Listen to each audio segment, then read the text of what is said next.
Bonjour à tous et bienvenue dans cette première vidéo où je vais vous expliquer comment réaliser un bracelet de force en cuir de type médiéval celtique.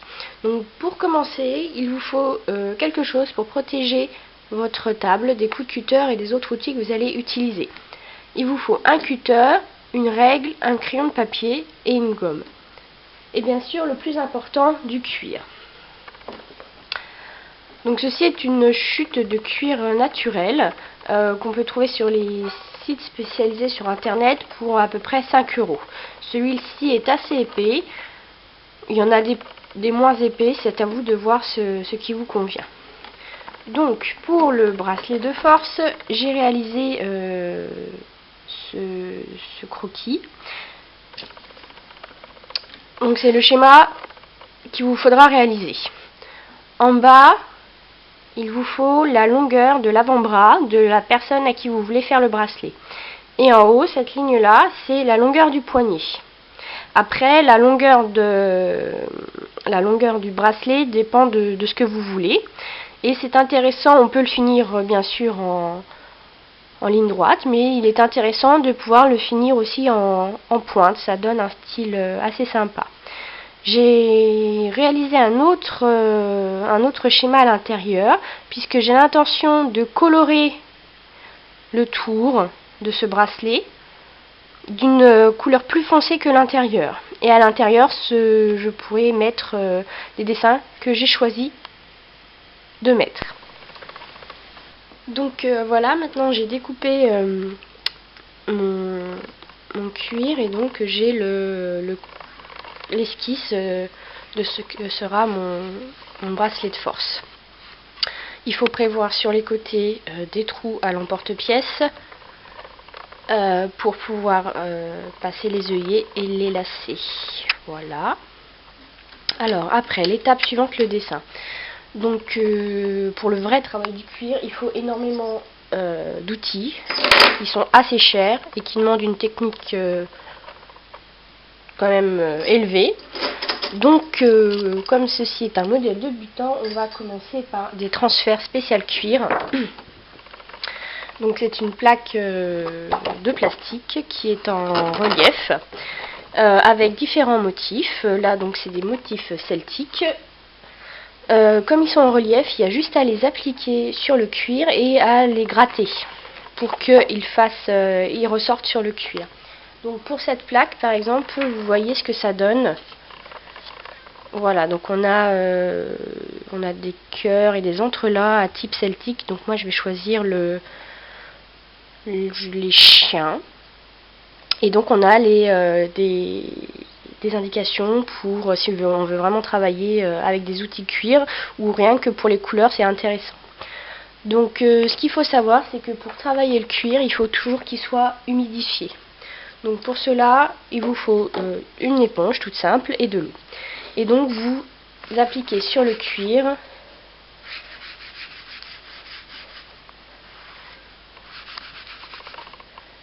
jusqu'à ce qu'il ne change plus de coloration quand vous passez votre éponge dessus.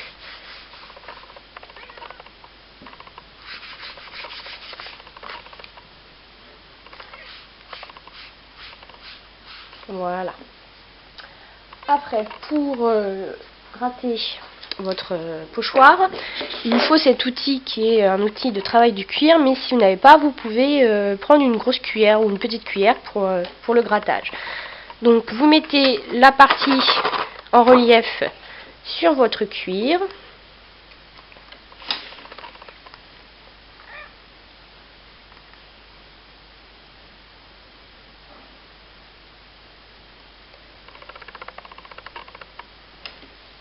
Voilà, et vous n'avez plus qu'à gratter.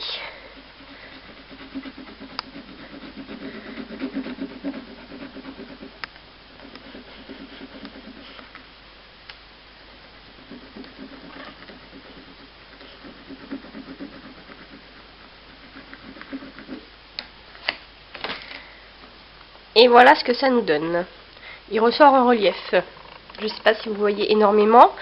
Après, ce que vous pouvez faire, c'est repasser avec une pointe comme celle-ci sur les traits pour les faire plus marquer, enfin pour les marquer plus dans le cuir et que ça marque l'encre un peu plus quand on va passer à l'étape de la coloration.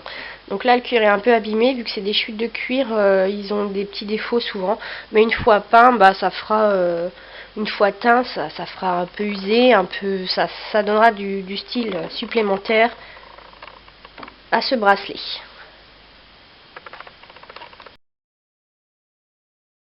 J'ai fini mon dessin. J'ai juste repassé les contours qu'on avait déjà eu avec le transfert avec un poinçon. J'ai juste repassé les traits et bon, j'ai fait quelques effets avec des vrais outils de cuir. Mais même sans le faire, ça peut rendre très sympathique. Après, on va passer à l'étape de la peinture, enfin de la teinture même. Donc, il vous faut de la teinture spéciale pour cuir, qu'on trouve pareil sur internet, sur les produits spécialisés, sur les sites spécialisés. Vous en avez de toutes les couleurs. Là, vous voyez, c'est du violet, j'ai du bleu, et puis j'ai les teintures, on va dire, basiques de cuir, noir ou brun, voilà. Donc je vais commencer par peindre au pinceau les dents, les yeux, l'intérieur des entrelacs, et je vais peindre toujours au pinceau le tour, le tour de mon bracelet. Je vais le peindre en plus foncé, et puis donc je fais cette étape là, et puis je vous retrouve après. Donc voici mon bracelet après l'avoir peint grâce à ma teinture cuir et à un pinceau tout simple. Donc les détails, bon, c'est pas très précis, mais c'est pas grave, ça se verra plus une fois la dernière couche passée. Donc pour la dernière couche, je prends une teinture, c'est celle que je préfère, elle est assez claire, et une éponge. Vous pouvez prendre n'importe quelle éponge, ça fera l'affaire. On en met un petit peu dessus, attention pas trop, et on y va, on tartine.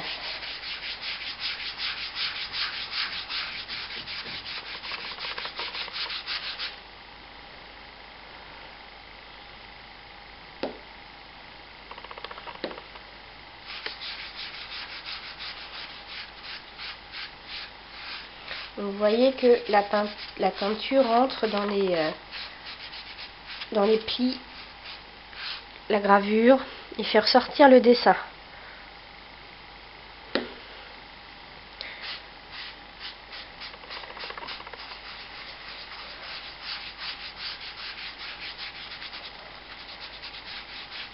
N'hésitez pas à appuyer pour faire ressortir, pour vraiment que ça rentre dans la teinture. Et bien sûr, je vais en passer sur les bords aussi pour enlever toutes les traces de pinceau.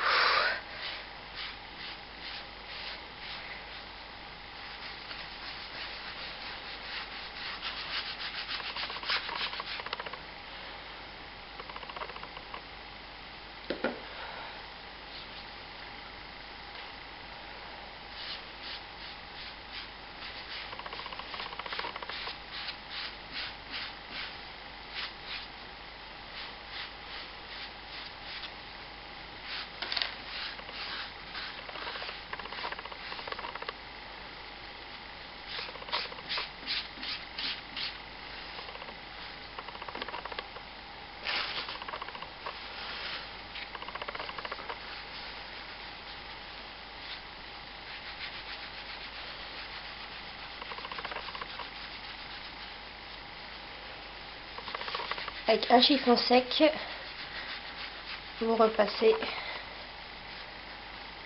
avec des cercles, c'est mieux, sinon on voit on voit le sens de l'éponge, donc c'est mieux d'y aller en cercle, puis ça efface les traces. Donc quand vous faites ces étapes là, pensez à vous protéger les doigts parce que c'est une teinture qui tâche pour assez longtemps, vous pouvez en avoir pour 2-3 jours sur les doigts. Donc si vous avez des métiers, vous êtes en contact avec les gens, ça peut être un peu gênant. Voilà ce que ça donne. Donc on voit que le tour du bracelet est plus foncé. Il y a des imperfections, mais ça ne choque pas le regard. ça fait vraiment vieilli. Les couleurs que j'ai mis sont bien visibles. Les reliefs aussi. Voilà. Il ne reste plus qu'à faire les trous pour pouvoir mettre le lacet. Une fois que la teinture est bien appliquée sur votre cuir, n'oubliez pas de faire l'envers et les côtés, sinon ça sera vraiment pas joli. Et la dernière phase, c'est d'appliquer un finish. Donc là c'est du super sheen.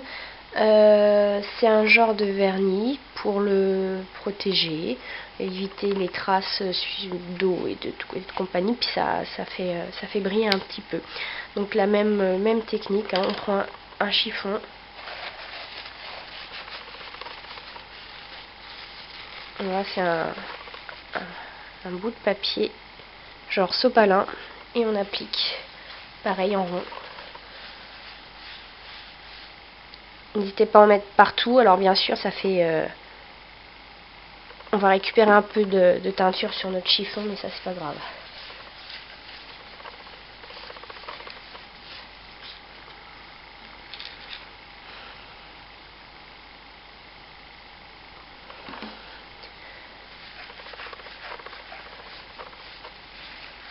Et voilà, votre produit est fini, vous le laissez sécher et on va passer à l'étape suivante, mettre les œillets. Donc pour les œillets, il vous faut des œillets justement. Donc ça se trouve, vous voyez, je l'ai acheté à Mondial Tissu, ça coûte 2,90 €. Et dedans on a les œillets mâles et puis les petites rondelles. Donc avant, il faut faire un petit trou, donc il vous faut un emporte-pièce et un marteau. Vous prenez, voilà, comme ça, et vous tapez un grand coup. Et là, voilà, vous continuez comme ça tout le long.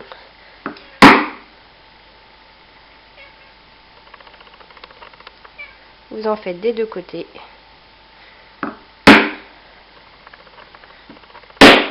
Voilà.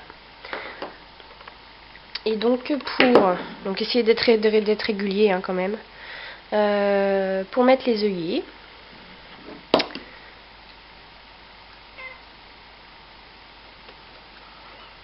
donc vous mettez un œillet comme ça. Là le trou est un petit peu petit par rapport aux œillets que j'ai choisis, donc il va falloir y aller au forcing ou alors ragrandir le trou avec quelque chose dans le genre là. Vous passez comme ça pour agrandir le trou.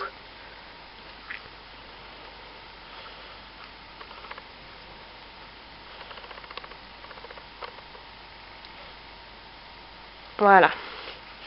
Donc là vous avez l'œillet au-dessus.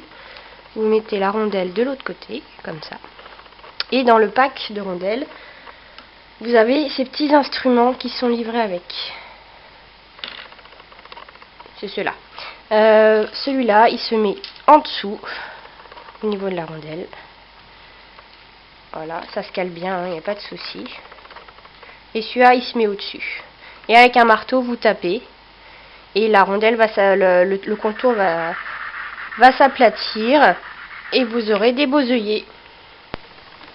Et voilà, j'ai fixé les œillets de chaque côté. J'ai mis un lacet.